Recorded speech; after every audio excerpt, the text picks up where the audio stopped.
Hola, estamos en el Observatorio del Territorio en la Universidad Central del Ecuador con un gran profesional que fue mi tutor de tesis en el pregrado, es Andrés Ceballos. Es un gusto para nosotros estar aquí y gracias por acogernos en este espacio. Como punto principal queremos saber, no principal, pero importante, queremos saber un poco de tu trayectoria. ¿Cómo ha sido tu proceso en la investigación y en lo que haces? Y también lo que eres, ¿no? Chévere. Bueno, para mí es un honor tenerles aquí, es casa de ustedes también, la facultad. Mi trayectoria es difícil de condensar tantas cosas que he vivido en pocas palabras, pero creo que si tuviera que escribir el proceso general de mi carrera, empieza con no conocer mucho el mundo del trabajo como es y buscar una profesión que combina algunos intereses míos, que eran cuestiones del arte con preocupaciones también sociales, ¿no? Entonces caí en arquitectura, pero no conocía en realidad más cosas. Pero al ver que también ejercer la profesión de arquitecto implica tener también una cierta posición social para poder ejercer esa profesión que tiene el estereotipo de la persona que hace casas, que diseña siempre proyectos de cierta escala, y no es para todos. Creo que me interesé ahí a comenzar a coger caminos más de investigación, de entender la realidad material en la que nos insertamos todos. Entonces, digamos, es una necesidad de conocer mi situación social la que me llevó por esos caminos. Y claro, al haber entrado, he trabajado en proyectos privados, he tenido oficina privada, he trabajado con el Estado, para el Estado, con los municipios, y acabé en la facultad, justamente en una época en que casi nadie tenía un trabajo para siempre, ¿no? Quizá nuestros padres, ellos se mantenían en el mismo trabajo por 30, 40 años. En mi generación ya comenzamos a circular por donde haya chance, ¿no? Ahora inclusive es más intenso ese problema. Entonces mi carrera ha ido medio intentando buscar ese camino en donde caiga, y por suerte pude entrar aquí a la facultad. Y mis investigaciones siempre se han ido orientando a poner un piecito en los estudios sociales y en la economía. Entonces por eso es que a veces una vía de trabajo han sido los estudios urbanos, el diseño urbano, los proyectos urbanos. Pero eso no quiere decir que no me preocupe todavía de la arquitectura. Entonces es una trayectoria crítica y autocrítica de la propia carrera. Muy bien, empezamos con las preguntas. Tenemos una pregunta que es un rompehielo, que es: si pudieras elegir libremente, ¿en qué parte de Quito te gustaría vivir y por qué? Ay, qué buena pregunta. Yo ya viví en el sur, viví en el Valle de los Chillos, he vivido en el norte, pero no he vivido todavía en el centro, y tal vez me gustaría vivir en el centro para tener un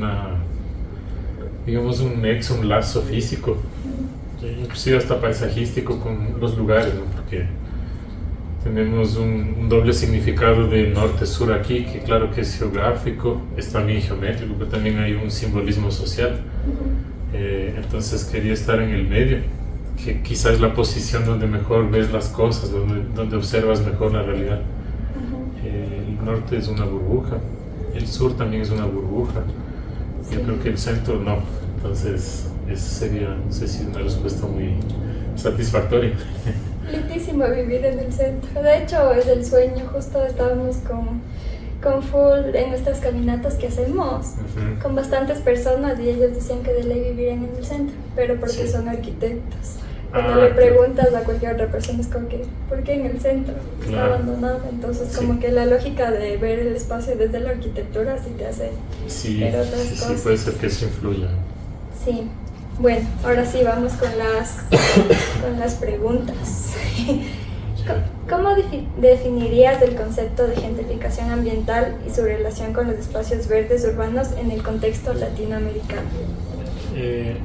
Yo creo que la clave ahí es entender la relación entre el término, la noción de gentrificación con un contexto latinoamericano. Porque primero la palabra no tiene un origen latinoamericano como concepto, como corriente teórica, ¿no? Y también inclusive en los países que surgió y donde se aplica más a rigor esa concepción, esa noción, la palabra ha sido un poco distorsionada en su uso original, que es crítico. ¿A qué me refiero? Tenemos en el imaginario común de nuestra carrera, de nuestras profesiones, la gentrificación como una cosa que nos aparece a nosotros como una disputa entre unos habitantes y otros, como que el uno le desplaza al otro. Pero originalmente era la búsqueda de un concepto que explique cómo diferencias económicas en el mercado de tierras provocan dinámicas a nivel de habitación, de vivienda, que para quien estudia al principio no parece que fuera un problema estructural, económico, un problema inclusive de la ideología de la propiedad privada, de las rentas de la tierra, sino que aparece a nuestros ojos solo como una disputa entre un grupo de habitantes contra el otro. Entonces, eso, digamos, en primer lugar para Europa y Estados Unidos, donde se aplica bien a rigor eso. En Latinoamérica ahí aparecen otras diferencias, porque nuestras ciudades primero no tienen la misma historia ni el mismo proceso de conformación que esas ciudades industrializadas. Para nosotros la industria era una cosa que era un ingrediente pequeñito más de la ciudad. Nuestras ciudades siempre han sido ya un producto que se comenzó a configurar, y ya cuando el capitalismo estaba en marcha. Entonces no tenemos, por ejemplo, barrios, no tenemos, por ejemplo, la zona industrial intensa como, qué sé yo, tienen en las ciudades inglesas. Nosotros teníamos una mezcla digamos, de diversas formas de producción de ciudad mezcladas, desde luchas obreras, cooperativas, desde gremios de profesionales burócratas que hacían su propio barrio, ciudadelas, y por ahí aparecían planes que intentaban arreglar ese caos poniendo un poco de industria. Entonces, en ese contexto, la cuestión de la gentrificación no podría ser tomado por esa apariencia que decía, solo parece que llegan unos ricos y desplazan a los pobres, porque no es tan así. De hecho, ya ha habido estudios aquí que muestran que es difícil constatar que esa apariencia se constata en Quito. Entonces, eso decía la palabra, y el contexto latinoamericano a veces parece una idea fuera de lugar. No que no debe usarse, pero cuando lo usas críticamente, tú te das cuenta que aquí las diferencias entre habitantes son producidas de otra forma y muy distinto a lo que sucede en ciudades del centro del capitalismo. Sí, yo tenía esta cosa clara cada que leía de gentrificación, decía, pero chuta, tal vez la gentrificación o este término no aplica tanto, porque no funciona de otra manera. Ajá. Sí. Sí, tal vez no explica nuestra particularidad. Ajá, no explica la particularidad del espacio. Sí. Ajá. Muy bien. Sigamos con la siguiente pregunta.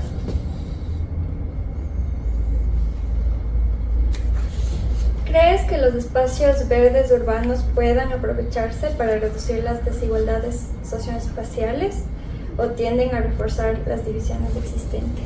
¿Y por qué? Muchas preguntas. Ahí hay dos aspectos, o sea, lo que la historia, y por historia me refiero al proceso continuo de nuestra sociedad, de sus propias características, lo que la historia ha mostrado que sucede y las cosas que potencialmente pueden suceder.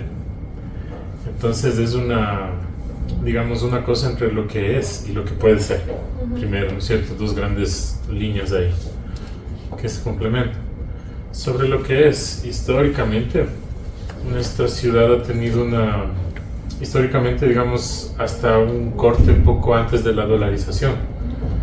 Nuestra ciudad tenía una lógica de conformación de varias formas de producir espacio, y con eso no solo las casas, sino también los espacios verdes, que no eran todas orientadas por la lógica mercantil inmobiliaria, aunque sí existía el inmobiliario, pero no era una cosa dominante. Era más una coexistencia no pacífica, conflictiva entre ocupaciones de tierras, procesos de urbanización orientados por el municipio y el Estado, intereses inmobiliarios también protegidos a veces por el municipio. pero también había autoorganización de cooperativas, de gremios, por ejemplo, de profesores o de empleados públicos. Por eso verán los nombres de ciertos barrios tienen esa lógica, ¿no? Inclusive intervencionismo estadounidense, que te financiaban, por ejemplo, la urbanización de 1000 casas, como ocurre en un barrio en el sur de Quito, porque Estados Unidos se preocupaba mucho que la Unión Soviética tenía ideas y soluciones para vivienda colectiva. Entonces ellos venían rápido con ayuda financiera para ellos ser los que influyan antes de que lleguen esas ideas que les consideran peligrosas, ¿no? Entonces hay esa lógica primero.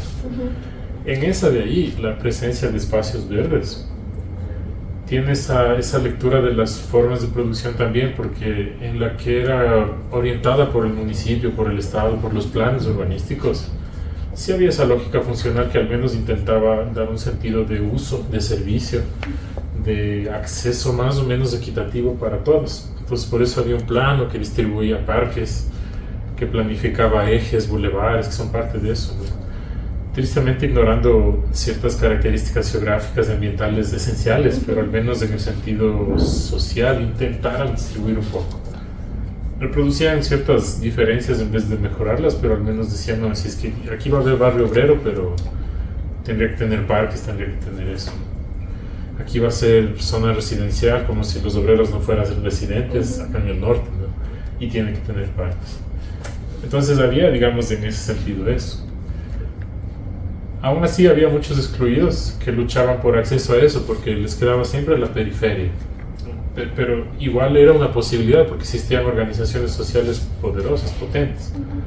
Entonces, Comité del Pueblo, el producir ciudad, una cuestión de tener acceso a un espacio de vida.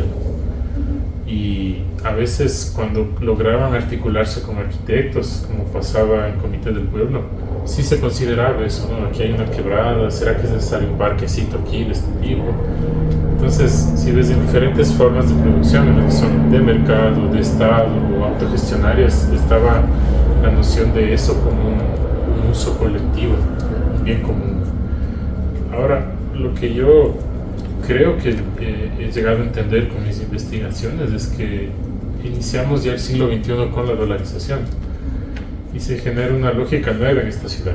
O sea, tienes un paso, un salto de la forma de hacer donde había una coexistencia de formas de producción, aunque sea conflictiva, a un dominio de la forma mercantil, o sea, la que conocemos inmobiliaria. No es la que más casas hace ni la que más construye, pero es la que domina todo. Entonces ahí yo creo que aparece una concentración, una especie de apropiación o privatización de las áreas verdes. Entonces el papel que juegan en ese momento las áreas verdes sería más la de servir como de atributo que contribuye a construir un precio monopólico del sector inmobiliario. O sea, en otras palabras, es un atributo que antes era de uso común, abierto, libre, de acceso colectivo, a ser un atributo monopolizable, exclusivo, por el cual se le carga un factor al precio de venta de una vivienda. Entonces sirve para encarecer en esa nueva forma de producir ciudad. Entonces, no es que no existía eso antes, ¿no? Ya existían ciudadelas cerradas, ya existían condominios, pero es muy diferente a que existan por ahí como cierta forma de hacer vivienda entre tantas, a que sea una forma dominante. Y en ese caso creo que hay dos formas. Una es la apropiación, digamos, el enclaustramiento de espacios verdes, como es la forma de urbanizar hasta ahora Cumbaya y Tumbaco, ¿no? Cada vez va ganando más eso. Y tú tienes atrás de muros grandes condominios, urbanizaciones donde ahí está el parque. Y las quebradas medio que quedan como residual, a menos que alguien haga una cosa, ¿no?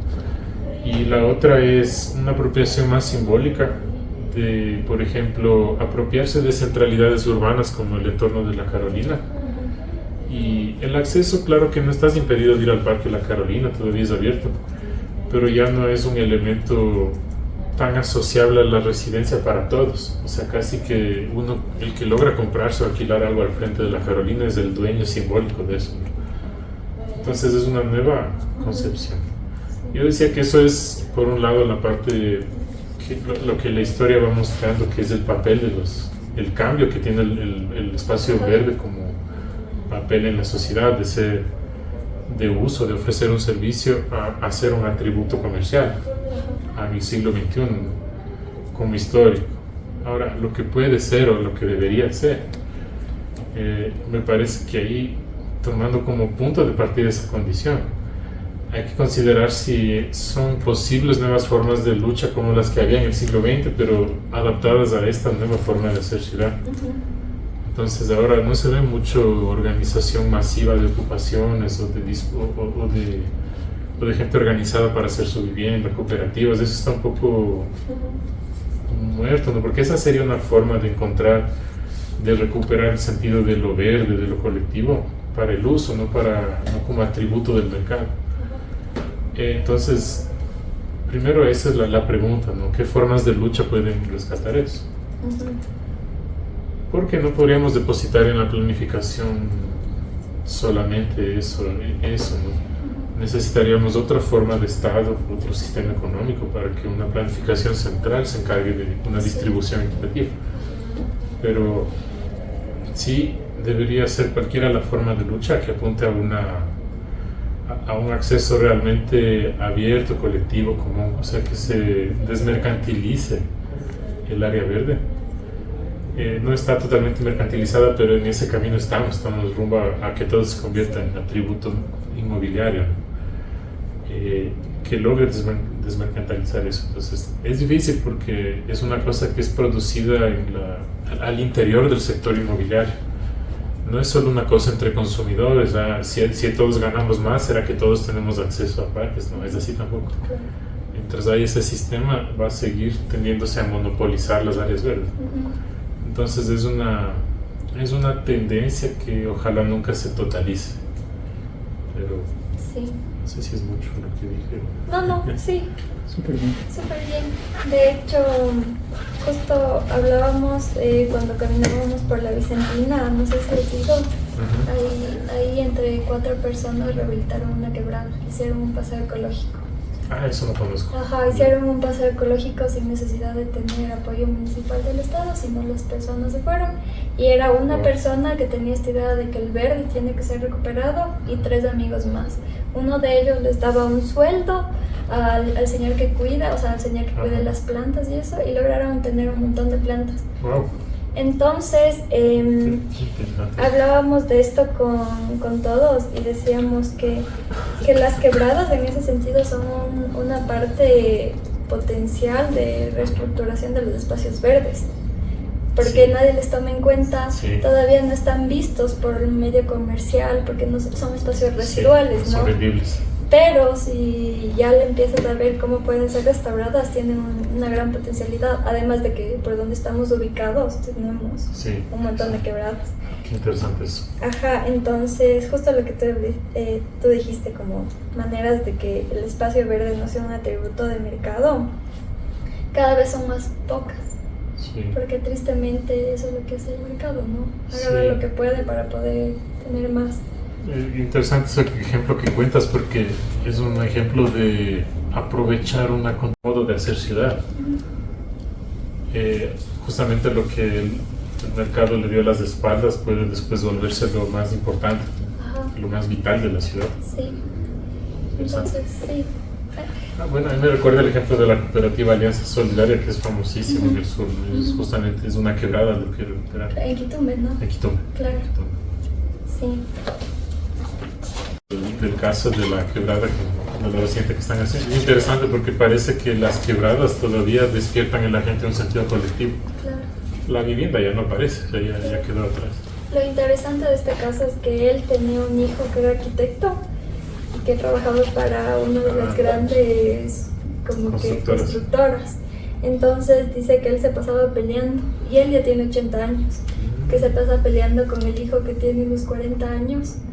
Y el hijo le dice, ¿para qué haces eso? No sirve de nada. Y mejor él, con su avanzada edad, veía que se tenía que hacer. Entonces... Es un ser humano forjado en un tiempo diferente, es otra ideología.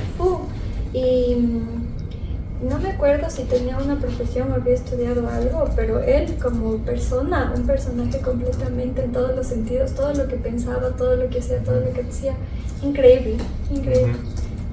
A él le vamos a entrevistar también. Ah, chévere, me gustaría conocerlo eventualmente. Se llama Luis Torres. Luis Torres. Ajá. No iba a hacer estas historias aquí.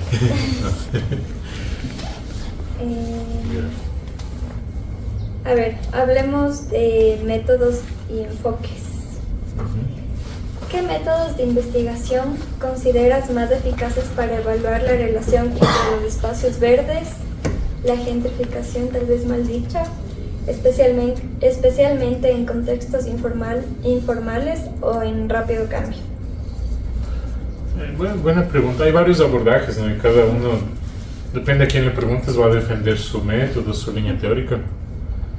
Yo considero que la línea crítica del materialismo histórico, la dialéctica materialista, te ayuda bastante porque nosotros ya tenemos un conjunto de conceptos cuando hacemos lecturas teóricas para investigar nuestra realidad, que no son conceptos formados en nuestra sociedad, sino que son importados en su gran medida.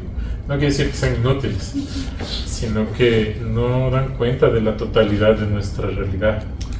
Pueden ser interesantes para comenzar, pero no para profundizar. Entonces, cuando tú consideras la posibilidad de hacer análisis con instrumentaciones o metodologías complementarias típicas, ¿no? de trabajo de campo, de observaciones participantes, cosas que salen del mundo de la sociología, de la antropología, de la técnica de la planificación urbana, también pueden salir ciertas herramientas. Si todo eso lo enmarcas en un gran método así de análisis materialista histórico, dialéctico, tú realmente comienzas a descubrir las categorías conceptuales de nuestra propia sociedad, que tal vez no le pongas nombres, pero la misma sociedad propia te va entregando mediante ese proceso de análisis más crítico, más dialéctico, sus categorías. O sea, tienes que estar dispuesto a entender que no hay una única causalidad de las cosas, y que aun cuando hay una relación causal entre una y otra, a veces esa es una relación aparente, a veces ocurren movimientos contradictorios, simultaneidades que parece que no tienen sentido. O sea, como las luchas por vivienda, por ejemplo, que parece que brotan del problema del mercado del suelo, del precio de la tierra, al mismo tiempo que aseguraron a muchas familias en el siglo XX su casa, contribuyeron a fortalecer la fidelidad al concepto de propiedad privada de la casa, que ahora es la que los hijos de esa generación viven. Entonces dices, ¿cómo la solución profundizó el problema, pero a nivel ideológico? Pero sí fue solución, pero también fue problema. Entonces eso, por ejemplo, te obliga a ver los datos de tu ciudad, de tu sociedad, de tu concreto. Ese, digamos, es el método que yo defiendo, porque te revela cosas que dices, no, gentrificación, este británico dice que es esto. Y voy y no encuentro en Quito, o si encuentro, creo que encontré. Pero necesitas ser crítico y es estar dispuesto a encontrar las contradicciones de las cosas, ¿no? Entonces hay contradicciones de la teoría importada y contradicciones de la realidad. Ajá, muy de acuerdo.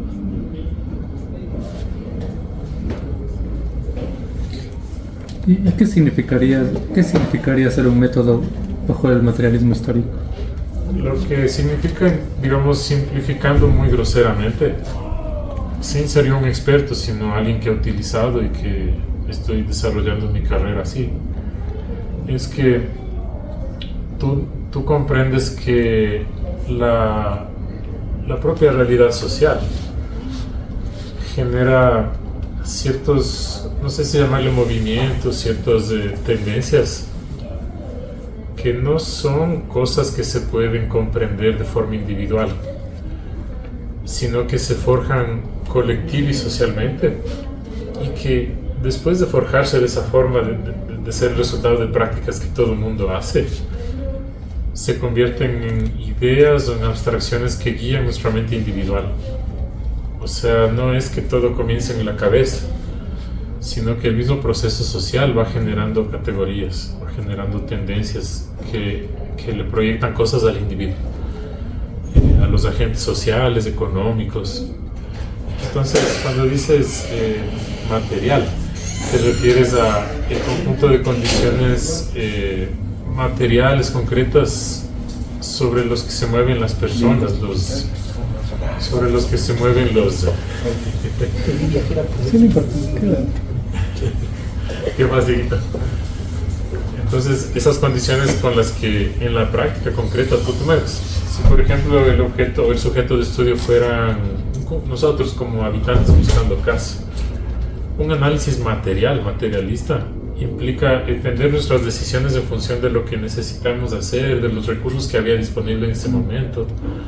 O sea, no escogimos porque queríamos ese color, sino que era el más barato, o es el que nos convencieron en propaganda todo el tiempo, es lo que conocemos, es lo que está a nuestro alcance económico, o sea, la realidad concreta. Hago lo que puedo hacer. Y eso se aplica inclusive para grandes agentes capitalistas, grandes empresarios. Ellos también, claro que tienen una posición jerárquica, un poder, pero ellos también son esclavos de la lógica del capital, por ejemplo. Entonces ellos también tienen límites materiales para moverse, no tienen tanta libertad. Entonces esa parte material se refiere a ese sentido real, concreto, que te pone límites a lo que puedes hacer. Y también te indica dónde podrías salir y superar esas cosas. Pero la parte que se refiere a lo histórico es en el sentido de que nada nace espontáneamente. Todo lo que hoy sufrimos como sistema de jerarquías, de relaciones de uno con otro, de cuando vemos un parque, qué es lo que proyecta eso en nuestra mente, es resultado de un proceso histórico. Esa diferenciación, por ejemplo, que tenemos los quiteños entre los del sur y los del norte, a veces parece un prejuicio, digamos, bien suelto, bien ligero, pero pocos se cuestionan de dónde proviene. Y proviene de condiciones concretas, a eso se llama materiales. O sea, hay una historia de que el sur ha sido un espacio designado para obreros, para trabajadores, y el norte ha sido el lugar donde se concentran los proyectos residenciales de las élites. No es de gana que sale ese prejuicio. Entonces tú no podrías empezar asumiendo que el prejuicio es un concepto. Tendrías que entender de dónde surgió. No sé si eso ilustra un poco. Súper bien ilustrado. Y ahora pasa en todos los aspectos, ¿no? Sí. Y más globalizado. Claro. Me parecen estas tendencias del clean look y de que tienes que vestirte de esta manera. Sí. Claro, provienen de otras sociedades, ¿no? Que provienen de otras sociedades, pero gracias a la globalización la estamos acogiendo, ¿no? Sí. Bien. Ahora, a ver, esto no sé si tú sepas, pero tal vez sí. Yo creo que sí. Es como... Porque es como que más de si existe o no existe alguna política, ¿no? ¿Existe alguna política o marco normativo, local, regional, que crees debería guiar el desarrollo y protección de espacios verdes urbanos en áreas informales? Perdón. No conozco todas las que hay, pero sí existen así algunas políticas municipales. No sé si la pregunta es en Quito a nivel nacional. En Quito. Pero en Quito hay, o sea, hay políticas, pero la pregunta es si yo creo que deban. Ajá. Entonces ahí está el problema. Tenemos un problema fundamental ahí. La distancia que existe entre la realidad material, concreta, y la fraseología que está contenida en esos planes de políticas es grande. Inclusive muchas de esas políticas tienen una premisa medio escondida, no explicitada verbalmente, que es la noción de nociones que provienen del mundo del mercado. O sea, asumir que la valorización o desvalorización de propiedades de ciertas localizaciones es algo natural y universal, que es así, que debería ser un factor decisivo en las políticas urbanas. Y tú vas a coger documentos más recientes y casi que ninguno escapa a ese pensamiento, solo que tal vez no se dan cuenta. O sea, no es que lo hacen intencionalmente, sino que es un proceso histórico que nos ha llevado a esa forma de pensar. Entonces yo no estoy seguro que deban guiarse necesariamente, pero de que existen, por ejemplo, propuestas de indicadores, de modelos más ideales, ¿no? Cada vez hasta utópicos de ciudad, sí existen. Y hay indicadores abstractos como un número de metros cuadrados de área verde por habitante, que por ser una abstracción no contiene y no representa todo lo que necesitamos como seres humanos. Porque tú vas a un condominio cerrado y eso se cumple porque ellos tienen normas específicas de condominio. Entonces puede ser que sea una franja verde bien inútil así, que el área ya te suma lo mínimo necesario.